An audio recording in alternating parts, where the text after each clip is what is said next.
இந்த போன வாட்டி இங்கே மீட்டிங் போட்டாங்க, ஒயரை பிடிங்கி விட்டாங்க. யார் பிடிங்கி விட்டா? சொன்னாரு இது திருச்சி என்னோட கோட்டை அப்படின்னு சொன்னாரு. அந்த கோட்டையில நாங்க விஜய் நிக்க வச்சு நாங்க ஜெயிக்க வைப்போம். ஜூலிக்கு எப்படி 2 பிஸ்கெட்டை போட்டா ஒன்றா வரும், அந்த மாதிரி தான் இன்னும் 2 எக்ஸ்ட்ரா பிஸ்கெட்டை போடுவாங்க பேச பேச. நின்னதுக்கு அப்புறமேட்டு நீ வந்து கேளு, ஜெயிக்கலன்னா நீ கேளு, என்ன வேணாலும் கேளு, நான் நிக்கிறேன் வா. ஏன்னா அப்ப கண்டுபிடிக்கிறதுக்குள்ள போஸ்ட்மார்ட்டம் பண்ணி முடிச்சிட்டாங்க. இனிமே பண்றோம், இனிமே பண்ணி என்ன ஆக போகுது? போன பொண்ணுங்க வருவாங்களா? போனது நடக்குமா? யாருக்காவது ஒருத்தருக்காவது மரண தண்டனை மாதிரி ஒரு கொடூரமான ஒரு தண்டனை கொடுத்தாதான் அடுத்த டைம் அதை பண்ண மாட்டாங்க. இந்த விஷயத்துக்காக வந்திருக்கு சொல்லுங்கன்னா ஜவுடால உட்காந்து பேசுறாங்க. மரியாதை இல்லை அந்த இடத்துக்கு கிடையாது. பெண்கள் பாட்டில் கொடுத்து அடிச்சிருக்காங்கன்னா யாரு கொடுத்து அடிக்க சொன்னாங்க யாருக்கு தெரியும்? நீங்களே சொல்லுங்க. இப்போ நீங்க நிக்கிறீங்க, இப்போ நாங்கள் நின்று வேடிக்கை பார்த்துட்டு இருக்கோம், நீங்க அங்கே நிக்கிறீங்க, நாங்கள் தூக்கி அங்கே விடுறோம். எதிர்கட்சிக்காரங்க கூட அடிக்கலாம். இந்த போன வாட்டி இங்கே மீட்டிங் போட்டாங்க, ஒயரை பிடிங்கி விட்டாங்க. யார் பிடிங்கி விட்டா? எதிர்கட்சிக்காரங்க தான் பிடிங்கி விடுறாங்க. சொன்னாரு இது திருச்சி என்னோட கோட்டை அப்படின்னு சொன்னாரு. அந்த கோட்டையில நாங்க விஜய் நிக்க வச்சு நாங்க ஜெயிக்க வைப்போம். ஆனா இந்த ஆட்சியில அவர் நம்ம ஜெயிக்க வச்சு நல்லதுக்கு எல்லாம் பார்ப்பாரு. அந்த சின்ன பையனை படிக்க வைக்கலாம், எங்களுக்கு நல்ல வேலை கொடுக்கலாம். இந்த சிலிண்டர் வேலைலாம் இப்போ ஏறி போச்சு. இப்போ இல்லாத இப்போ நாங்கள் சம்பாதிக்கிறோம். இப்போ நான் ஒரு கொத்தனார் வேலைக்கு போகிறேன், ஒரு 1200 சம்பாதிக்கிறேன். ஒரு 200 என் செலவுக்கு ஆச்சு. இப்போ 1000 வீட்டில் கொடுக்குறேன், வீட்டு செலவுக்கு ஆச்சு. இல்லாதவங்க ரோட்டில் படுத்துருக்காங்க. அவங்களுக்கு ஸ்டாலின் ஏதாச்சும் பண்ணாரா? எல்லாம் ரோடு கீழே தான் படுத்துருக்காங்க, மேம்பாலத்து கடையில் தான் படுத்துருக்காங்க. இப்போ விஜய் வந்தாருன்னா அவங்களுக்கு தனியாக இடம் கொடுத்துட்டு கட்டி கொடுத்துட்டாங்கன்னா போதும். ஆனால் அது மாதிரி மக்கள் இந்த சின்ன பசங்களாம் இந்த பாருங்க எப்படி நிற்கிறான் பார்த்தீங்களா? இவங்களாம் நல்லா படிக்க அதெல்லாம் வைப்பார் அவர். ஜூலிக்கு 2 பிஸ்கெட்டை போட்டால் எப்படி நாய் பின்னாடியே வரும்? என்ன தலை? ஜூலிக்கு எப்படி 2 பிஸ்கெட்டை போட்டால் ஒன்றா வரும், அந்த மாதிரி தான் இன்னும் 2 எக்ஸ்ட்ரா பிஸ்கெட்டை போடுவாங்க பேச பேச. ஏன்னா அது எங்க தளபதிக்கு தேவையில்லை. அதே ஒரு கிட்னி திருடி அது பேசுதா? அது எங்க தளபதிக்கு தேவையே இல்லை. சொல்லுங்க, காட்டுறோம். எங்க தளபதி வந்தா போதும், ஆட்சி மாறும், எல்லாம் மாறும்.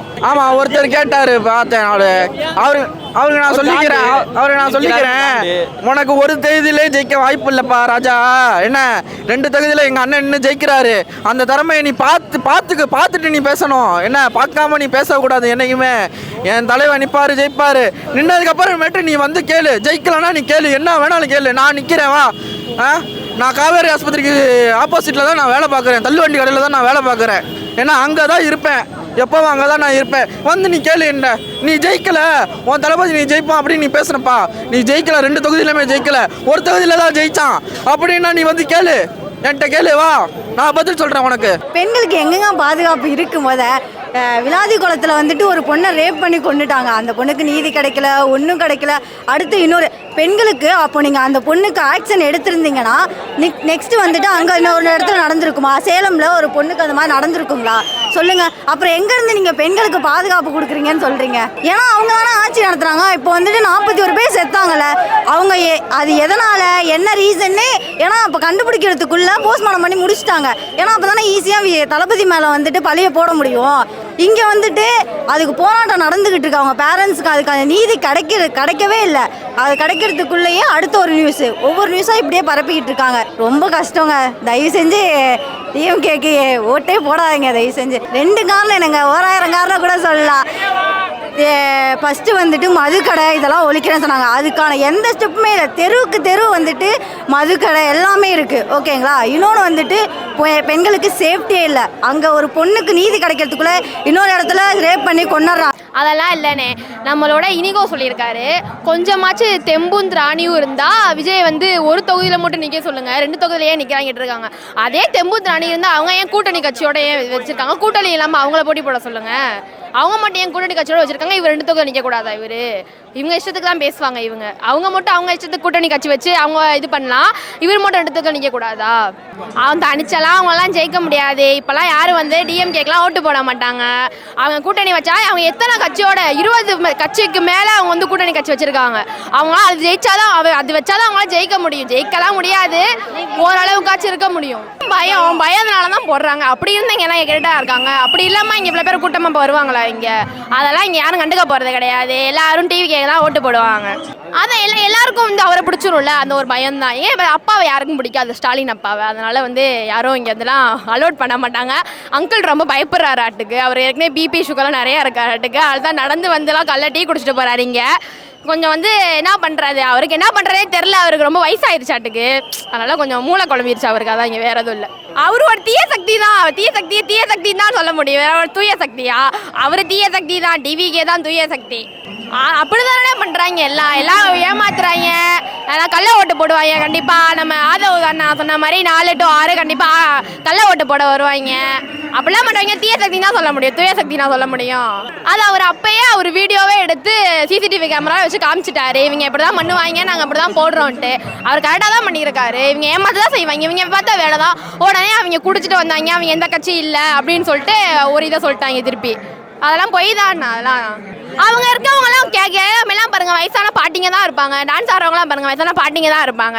இங்கே எல்லாம் பாருங்க, இங்கெல்லாம் யாராச்சும் வயசானவங்க முக்கால்வாசி இருக்காங்களா? எல்லாமே இங்கே எல்லாம் இப்போ அக்காங்க அம்மாங்க அப்படி தான் இருப்பாங்க. எல்லாம் வயசானவங்க மட்டும் தான் டிஎம்கேல இருக்காங்க. இங்கே டிவிக்கெல்லாம் யாரும் வயசானவங்களா அவ்வளோக்காலாம் யாரும் இருந்தாலும் எல்லாருமே டிஎம்கேக்கெலாம் யாரும் ஓட்டு போட மாட்டாங்க. எல்லாம் டிவிகேக்கு தான் ஓட்டு போடுவாங்க.